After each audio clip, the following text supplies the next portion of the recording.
পায়েসের সঙ্গে ভারতীয়দের যে একটা অসাধারণ মেলবন্ধন রয়েছে সে কথা তো বলাই বাহুল্য।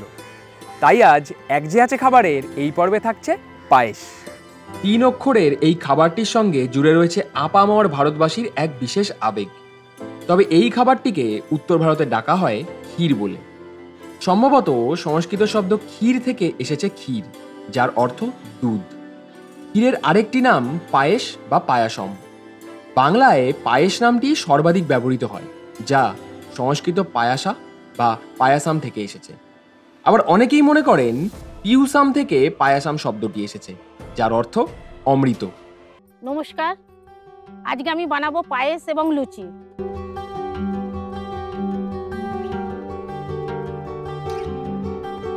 প্রথমে আমি হাঁড়িটা নিলাম,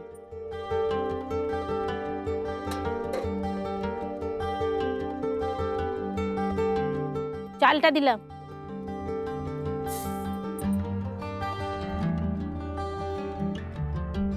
ঘি দিচ্ছি, বঙ্গজীবনের অঙ্গ হিসেবে আমরা তো অনেক কিছুই বলতে পারি, আর খাবারের কথা উঠলে সেই অঙ্গের একটি বিশেষ পর্ব হলো পায়েস। দিদির এই পায়েস রান্না করা দেখতে দেখতে আমার একটা কথা মনে পড়ে গেল। আমরা সকলেই কম বেশি পায়েস খাই, অনেকে আবার পায়েস খেতে ভীষণ ভালোবাসি।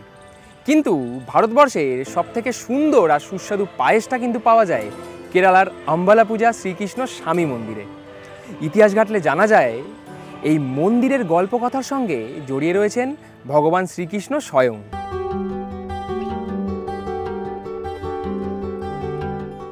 ভেজানো বাদামগুলো দিয়ে দিলাম,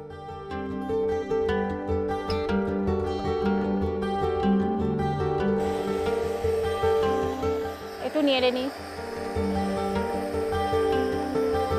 পায়েস হলো এমন একটা খাবার যার স্থান পরিবর্তনের সঙ্গে সঙ্গে স্বাদে কোনো বদল না ঘটলেও নামে কিন্তু বদল আসে।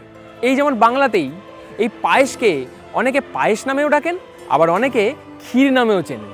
সংস্কৃত শব্দ ক্ষীর থেকে পায়েস শব্দটি এলেও এই পায়েসকে দেশ জুড়ে ডাকা হয় সংস্কৃত শব্দ ক্ষীর থেকে পায়েস শব্দটি এলেও এই পায়েসকে দেশ জুড়ে ডাকা হয় বিভিন্ন নামে।